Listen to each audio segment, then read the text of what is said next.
Leo tutaenda kuzungumza somo moja linaitwa nguvu ya ubunifu, power of creativity.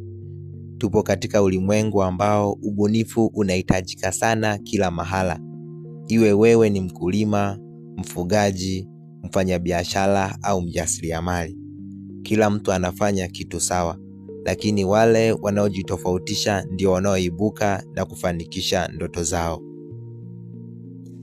Mjasiriamali mmoja aliona wengi wakiuza karanga za kawaida sokoni, lakini yeye aliona nafasi ya kuongeza kitu kingine. Alibuni paketi ya kuvutia, ladha tofauti na mbinu ya kutoa huduma ya haraka. Wateja walianza kumfuata kwa wingi kwa sababu alijitofautisha na wengine. Hii ndiyo maana halisi ya ubunifu. Kuchanganya kitu rahisi kwa njia tofauti ili kuunda mvuto mpya. Maana ya ubunifu. Nini maana ya ubunifu? Ubunifu ni kuona njia mpya za kufanya kitu, kutatua tatizo na kuongeza thamani katika kile unachofanya.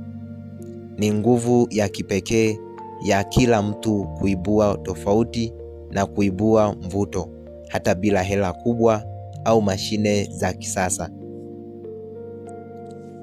Nukuu, Albert Einstein aliwahi kusema creativity is intelligence having fun.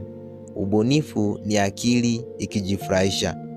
Na pia Steve Jobs aliwahi kusema innovation distinguishes between leaders and followers.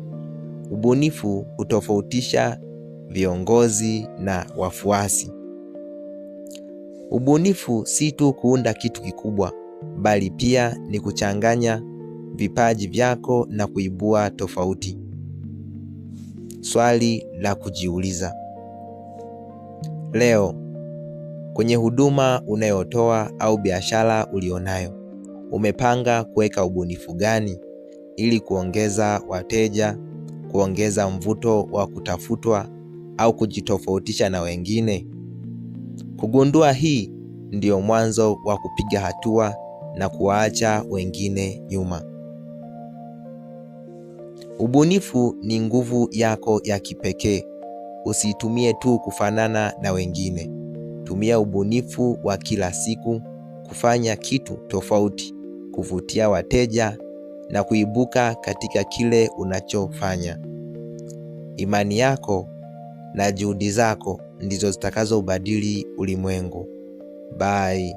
Usisahau kusubscribe, kulike, kucomment na kushare chaneli yetu ya Hadora Education ili tutembee pamoja kwenye safari ya kufanikisha ndoto zako. Karibuni Hadora Education.